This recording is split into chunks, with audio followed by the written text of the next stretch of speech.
So ngayon naman, mag-bake tayo ulit. Gumawa tayo ng isa sa mga most requested recipe ninyo na nakikita ko on the comment section.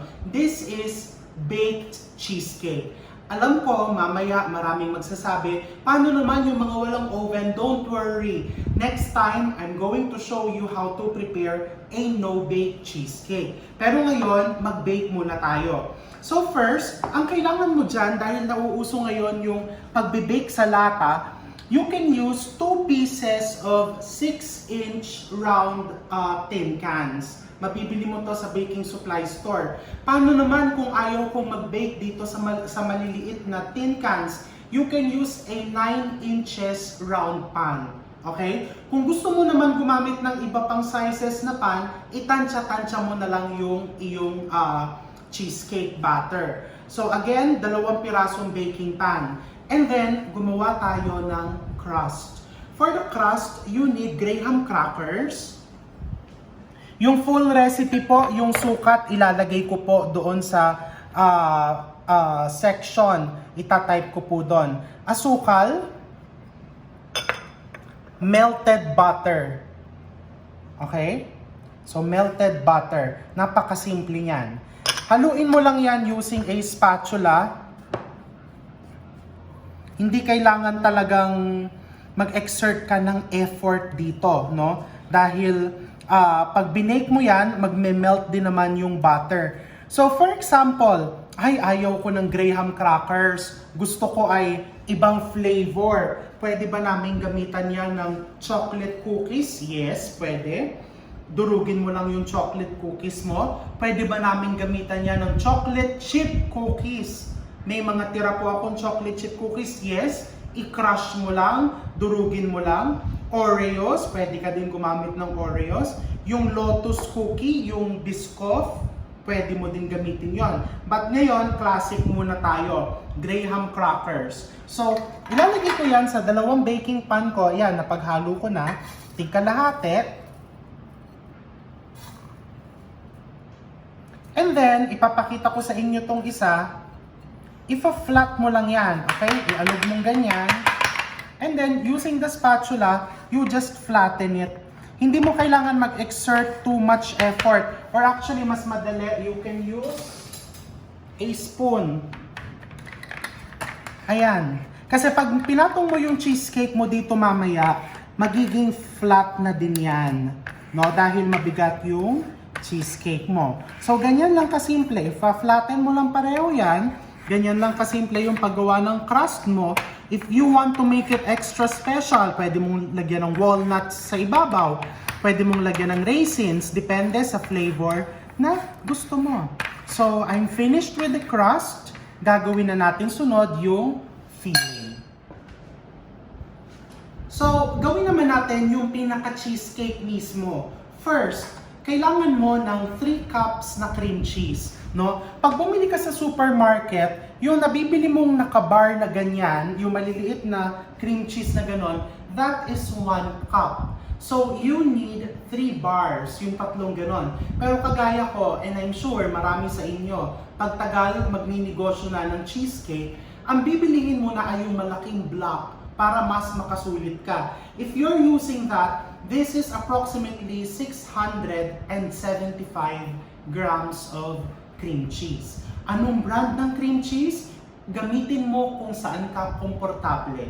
Kung saan komportable yung budget mo, kung ano yung komportable sa panlasa mo, and kung saan yung accessible, yung mabilis mo mabibili. Okay?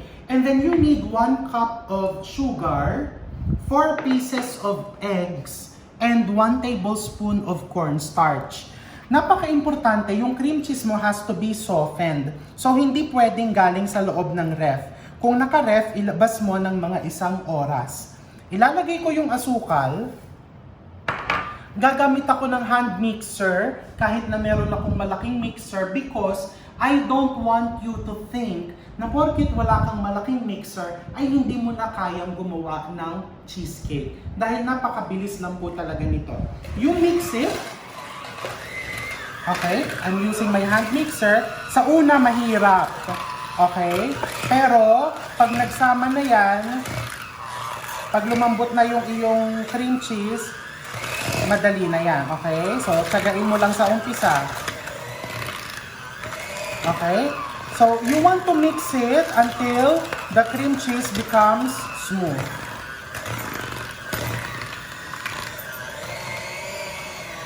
Okay?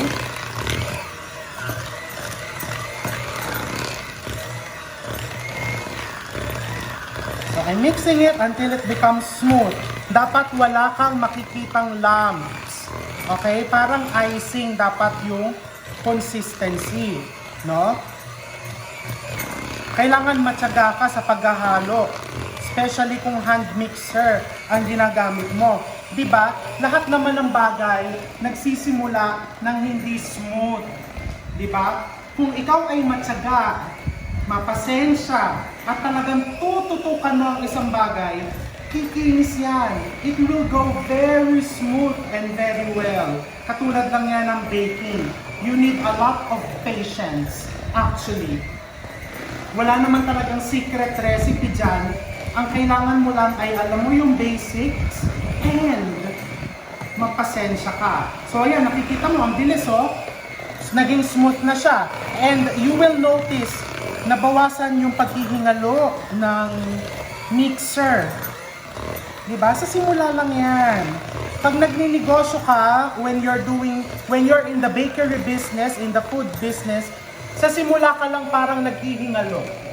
Pag nakuha mo na yung timpla, when you keep on going, smooth na yan. So don't get discouraged if at first mahirap. So you will see it's nice and smooth already.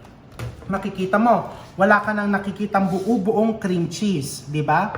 Huwag mo siyang i-overbeat, no? Kasi pag in-overbeat mo yung iyong cream cheese, this is high in fat, magkukurdle yan, maghihiwalay yan pag nasobrahan sa halo. So you have to be careful and you have to assess it nicely. Pag nakita mong smooth na, wala nang lumps, tigil ka na. And then I'm going to put the eggs one at a time. Isang piraso muna. Okay? Pagkalagay ng isang piraso, keep on mixing it.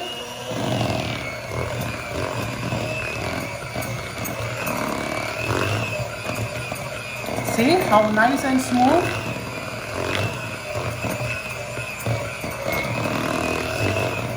Etong mixer na to, ito pa po ang ginagamit ko nung nagbebenta ko when I was, I think, 12 years old. Cheesecake ang una kong binenta. This recipe, to be exact, gamit ko itong recipe na to. Second egg. Oh, second nga, basag lang.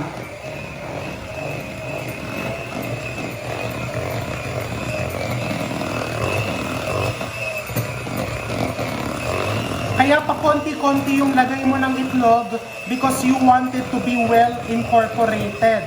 Kailangan halong-halo. So your cheesecake will become very smooth. Third egg. Halimbawa, ay, naibuhos ko yung fourth egg. Don't worry. Mag-focus ka lang doon sa yolk and doon sa itlog mismo para mahalo mong mabuti. Okay? May mga bagay talaga na minsan hindi mo aasahan. Bigla ang nangyayari. But if you focus and if you know what to do, no, malalagpasan mo yan and you will end up with success. So, wag ka masyadong mag-worry. So, yan. I keep on beating it to make sure that it's very smooth.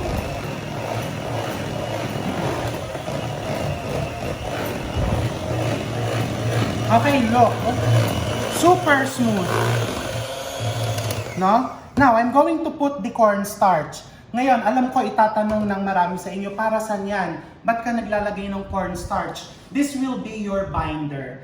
Binder means para yung cheesecake mo during baking, hindi magkrak-krak, hindi babagsak, hindi maghihiwalay, basta-basta. So, cornstarch ang magandang gamitin kasi walang lasa ang cornstarch. And hindi mo siya ma-feel. Hindi mo mararamdaman na naglagay ka ng starch. Again, this will work like a binder. So to give you more ideas, if you want to put additional flavor, For example, you want to make green tea cheesecake, ube cheesecake, lemon cheesecake, or whatever flavor, pwede mo nang ihalo yon at this point. Calamansi cheesecake, ilagay mo na ngayon kasabay ng cornstarch. So I'm going to mix in the cornstarch.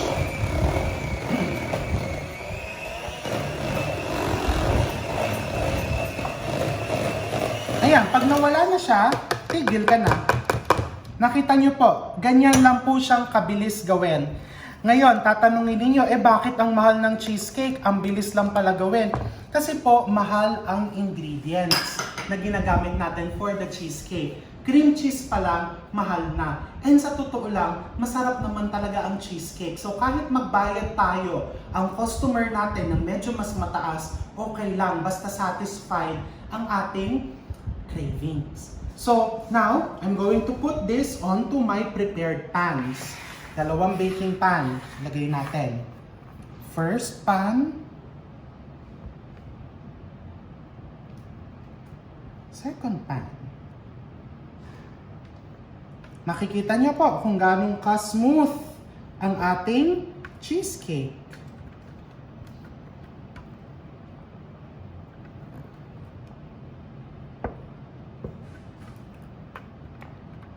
Okay. So pag binake nyo yan, mapapansin nyo na yan po ay medyo aalsa ng konti. Pero after baking, medyo babagsak na po ulit yan. Ngayon, i-bake ko to in my oven, no? Papakita ko sa inyo yon next.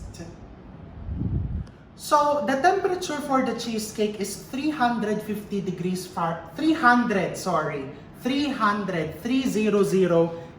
Fahrenheit. And I'm going to bake it for 45 minutes. Mahina lang yung apoy kasi ayaw mong matusta yung gilid ng cheesecake mo. So, isasalang ko na yan dyan and then I leave it for 45 minutes, no? So, pagka naluto na yan, mapapansin mo, malambot pa yung gitna. Hayaan mo lang yon because palalamigin mo yan for 6 hours inside the fridge. Habang lumalamig yan sa loob ng ref, doon magseset yung gitna. Because if you overbake the cheesecake, doon na yan magsisimulang mag-crack at maging dry yung gilid. So this one, binake ko siya kaninang umaga, mga 11 a.m. Naluto siya 12 noon. And pagkaluto, pinalamig ko ng konti, ipinasok ko sa loob ng ref for 4 hours. Malamig na siya. No? Hindi mo kailangan pahiran yung gilid and yung ilalim ng pan ng shortening or butter. Kasi mapapansin mo, kusa pong hihiwalay yan sa iyong baking pan. Bakit? Kasi yung cheesecake mo mismo, the cream cheese is high in fat.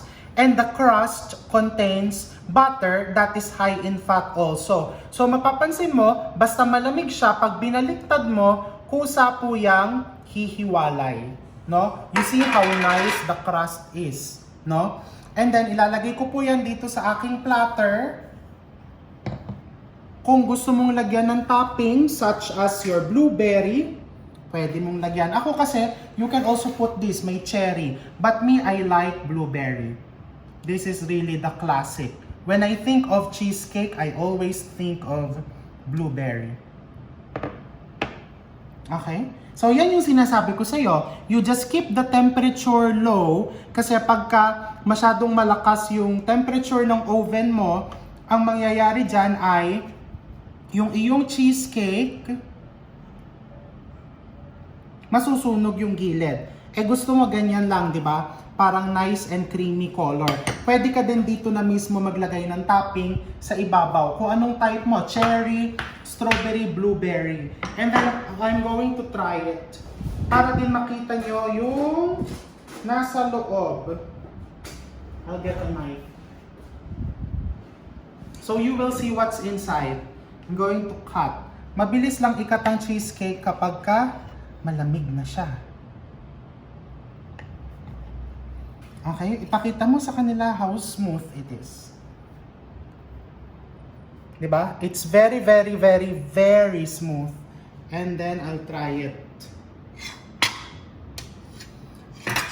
Kailangan po ha, na i-ref siya. Hindi ka nagtitinda ng cheesecake on the same day. Na binake mo ngayon, ibebenta mo din ngayon. Mas maganda po yan na i-ref mo siya overnight para makapahinga and talagang mag-develop ang flavors. There's no such thing as instant, no? Kaya we have to really have, katulad ng binanggit ko kanina, a lot of patience to be able to come up with very good products. It's very, very smooth. So, kumpletuhin nyo na ang ingredients ninyo. Idagdag nyo na ito sa inyong kumikitang kabuhayan. I wish many of you, many more orders to come, and I wish you good health and a lot of happiness. I'll see you again soon, and take care.